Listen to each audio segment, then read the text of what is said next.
That's better. Welcome to lesson 10, the final lesson of Lockdown Lamia. You've made it all the way through. Very well done. You're going to know these poems really, really well. Today is a summing up of everything about Lamia. You're going to obviously be moving on to new texts and stuff next year as well. And I just hope that your knowledge of Lamia and all the Keats poems is really well consolidated now. And you feel confident making a response in this tragedy paper. I've put my tragedy hat on for the occasion.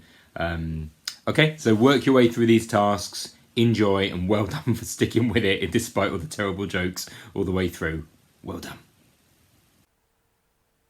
Let's play an image spinner. There are 6 different pictures here representing different moments within the poem.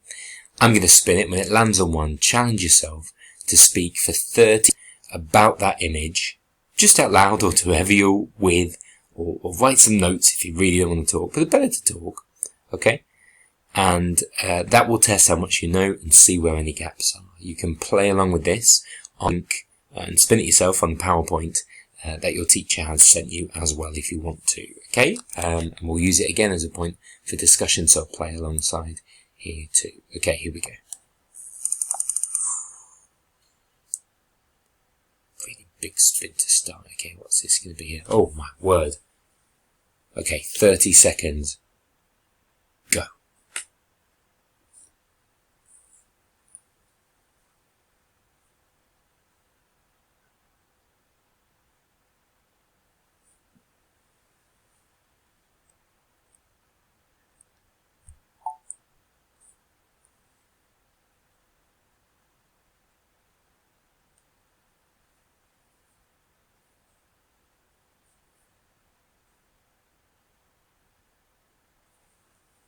Okay, as you saw, about halfway through I added a little bit of more information just in case you weren't sure.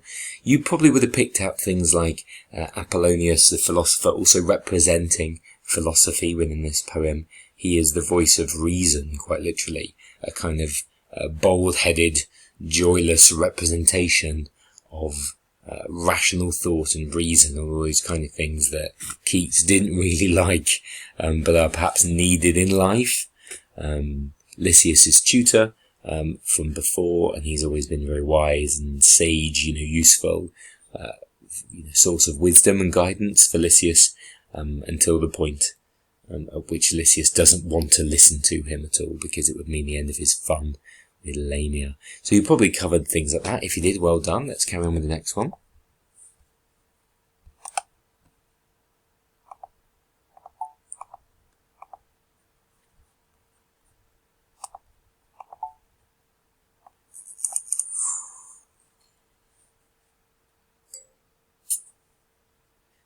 Go.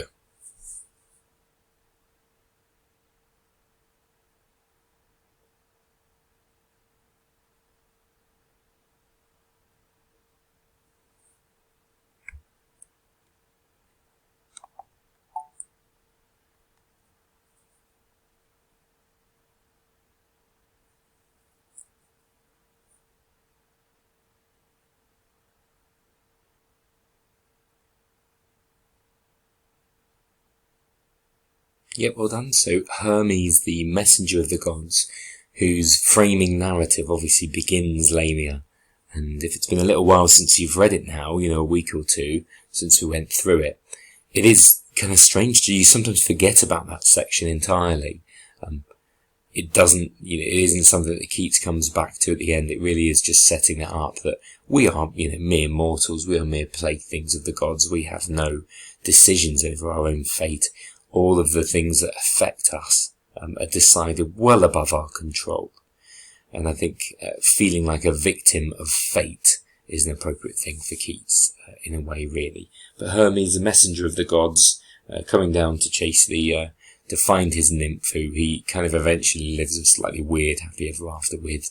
You probably mentioned some things like that. If you did, well done.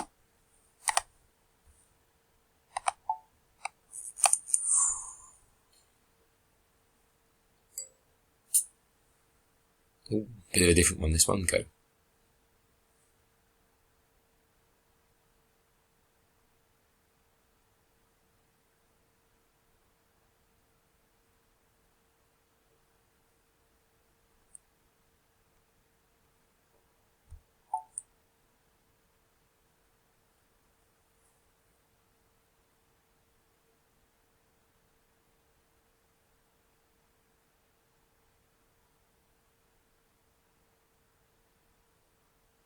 Okay, so quite a different image this time.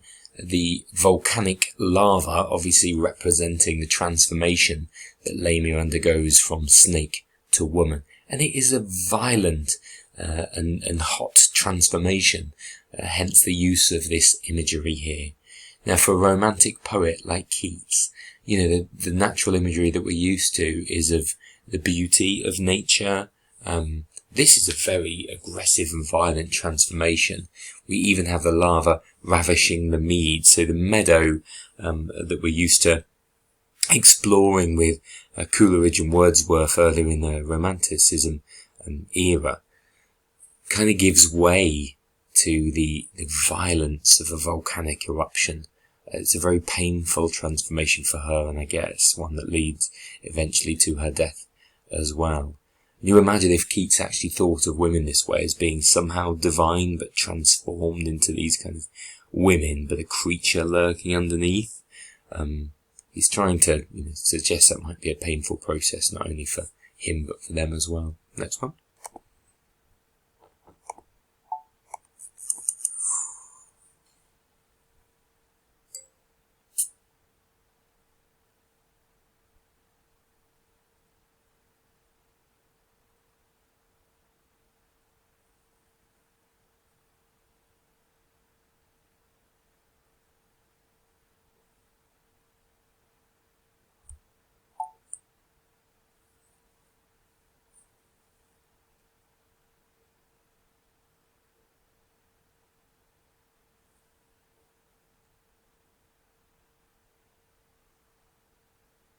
Yes, these beautiful images here representing Apollonius, who weirdly is like a kind of like beheaded monster himself here, staring at Lamia.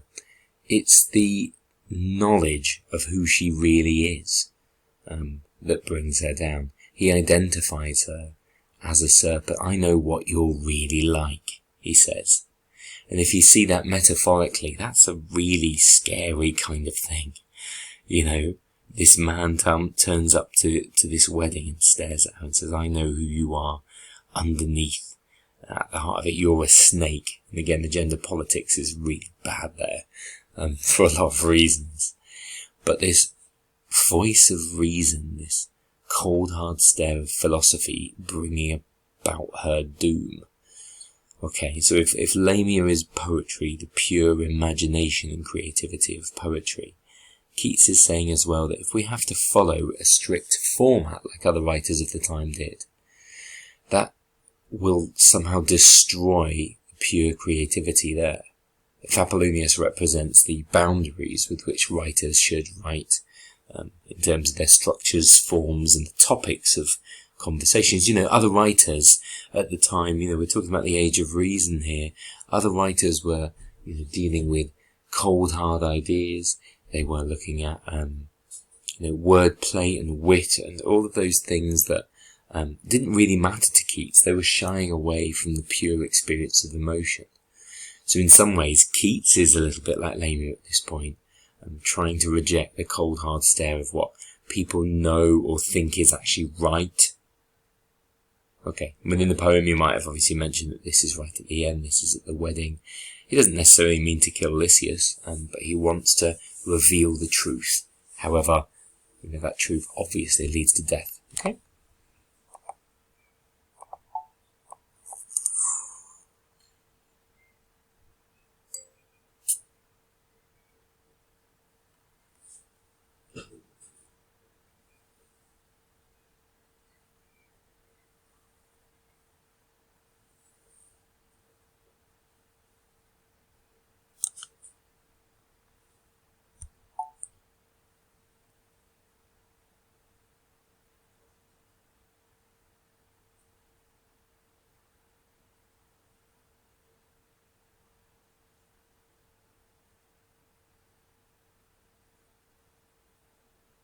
Yeah, you might have said this is, of course, Lysias dead, dead on his wedding day, just to add, some awful context to the setting there. This image is interesting, isn't it? You've got like Apollonius' head above, looking like he's kind of pleased that Lysias is dead, but he wouldn't have been. He didn't want that, unless he thought that his scholar had gone too far and not been sensible enough, and there was no way of redeeming him here. But yes, when Lysias' friends return to him at the end of the wedding, he is of course dead in his marriage robes, as you can see here.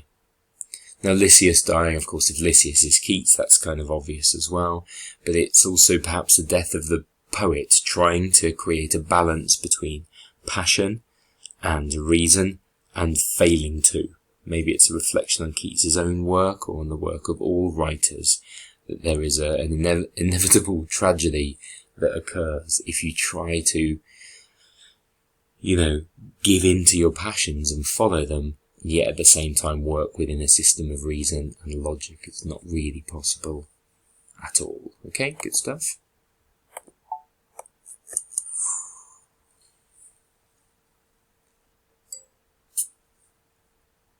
Last one, go.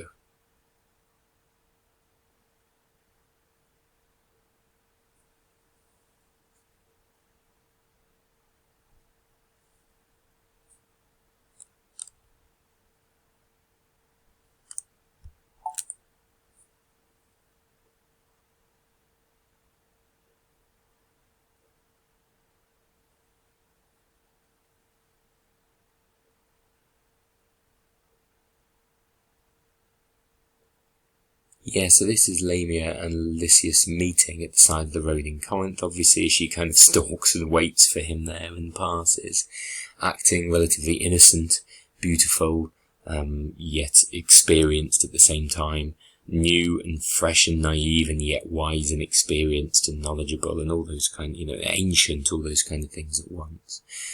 It is a quite sympathetic view, really, of Lamia in this poem. She is a snake monster in mythology originally, and yet here she very much appears as somebody who just wants love. Okay, she's a serpent woman, but she just wants love. She could do anything with that deal with Hermes, but she wants to turn into a woman and have normal mortal love with this man, and there's something quite sweet and poignant about that, I would say, as well. And again, it perhaps at the heart of what everybody wants.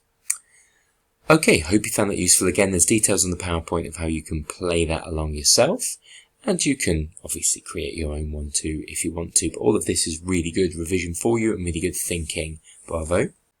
You know what time it is. It's time for some big questions.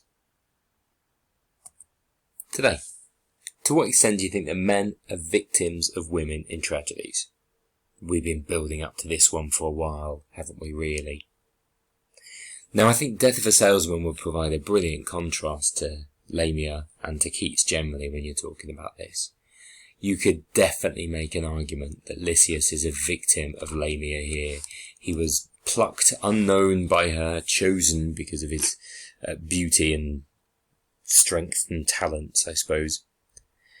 And, she basically ensnares him, puts a spell on him, and, that leads to his eventual doom, of course. He didn't really, say anything outrageous in wanting to marry her. It's probably quite a good thing, really, conventionally. But he ends up a victim of hers, and certainly Apollonius says that he is the prey, serpent's prey, at the very end. So you could make a really strong case that Lysias is a victim of Lamia there. But also, he does make his own decisions. He willfully chooses to ignore people when they go back into Corinth. So perhaps, he has a bit of ownership, a bit of his own agency in this decision as well, perhaps. Now, if you're thinking of this allegorically and you're thinking of Keats and you're thinking of Fanny, it's not like a really good picture here. Keats would just like to portray himself as a complete victim in a kind of pity me kind of way. That actually isn't too far from the truth in a lot of ways, I think, for Keats. And if we broaden that out a little bit as well, you can see that it's possible for him to think that all women are these kind of deceptive snakes trying to ensnare men at some point. It's not a great look, Keats, but what it is for you studying this poem is really useful, and obviously quite different to Death of a Salesman, where you would imagine that kind of Willie's horrendous treatment of Linda and his kind of use, if you will, of the woman, it is a very different line to be able to argue here. So always very useful from that perspective. Okay, next one, your last big question for the Lamia lessons. To what extent do you think that in tragedies, love is a grievous torment? Well, it's certainly not a happy place, is it? Or, not a happy place for very long. So as always with a big question or an essay question like that, your answer is normally, yeah, I get where you're coming from, but it just needs a little bit of a tweak, really, and that's what we're saying here. So love, yeah, it's a grievous torment in the end, is what I would say. We even have the word torture in the poem a few times here, and it does cause people huge amounts of sadness and grief, of course. But for a brief period of bliss, in this poem, at the beginning of Isabella, at moments and even on that afternoon in the Belle Dame, you could maybe say that there is a glorious bit of love that is wonderful and pure before it leads to the grievous torment of the death, the arguments, the murders, all those kind of things across Keats's poems. Okay, make some notes, see if you agree, develop, extend, contradict, counter-argument, whatever. Well done. So an important thing to tell you about, as we're in our final Lamia lesson now, is about how I plan when I get an essay in front of me and how we think you should plan as a department as well. I know you've been planning essays for years and writing them, I know that, but at this level it's very much what we consider a two-part planning process. Okay? There's so much that you know, there's so much that you have in your memory banks. It's very easy to accidentally make this A-level memory and just get out all that stuff and just write about it. So to stop that happening, I've kind of named the two parts of this planning process. Get it all out there and then pick your way through it. Okay, it's a little bit like my approach to chocolate tubs, like Celebrations, Quality Street, or maybe Heroes at a push. So, get it all out there, pick your way through it, like tipping them upside down, and then just picking out the best ones, like Malteser's Teaser, stuff like that as well, and just making sure the bounties are off to the side, because if you like them, you're sick, let's be honest. Anyway, so get it all out there first, have a look at what you're dealing with, and then start picking your way through it. I'll show you what I mean in relation to a question now. So, you've probably all seen this one from a couple of years ago, and I think it was a 2017 summer exam on this paper. Moments of happiness in tragedies are rare, and their only purpose is to heighten the tragic outcome. So, you always have this little steer, provocative statement, a starting point, whatever you want to call it. And then, twedger. To what extent do you agree? It's always twedger, yeah? To what extent do you agree with this view in relation to two texts you'd study, which for us would be Death of a Salesman and Lamia, which of course can just be one of the longer poems, or 1 to 2, depending on how you feel and what evidence you've got. So it always says something like, remember to include in your answer relevant comment on the ways the writers have shaped meanings. Of course, you've got to remember there's a writer in there as you go along. So the first part then, get it all out there. Just tip the tub out and see what you're dealing with. So I would do something like this. Right, first of all, what moments of happiness are there? Let me just get that out on the page. Just get it out there. So Death of a Salesman, the morning, yeah, in Act 2, the optimism that they have when Biff has ostensibly gone in to see Bill Oliver at the meeting. Willie and Linda, they're happy at that moment. She's talking about them shaving, the house full of the smells of shaving, and isn't it great to have them back again? So there are some genuine moments of happiness there, however fleeting.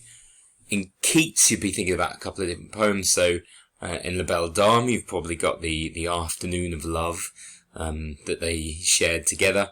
In Eva St. Agnes as well, probably their relationship a little bit, maybe happy ending, question mark.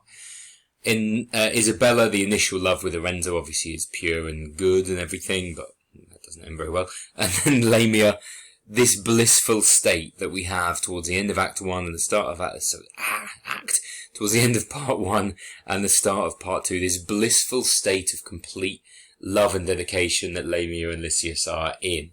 Okay, So that's what I mean by get it all out there. So first of all, before I try to, understand what I'm going to argue, what am I dealing with? What moments of optimism are there?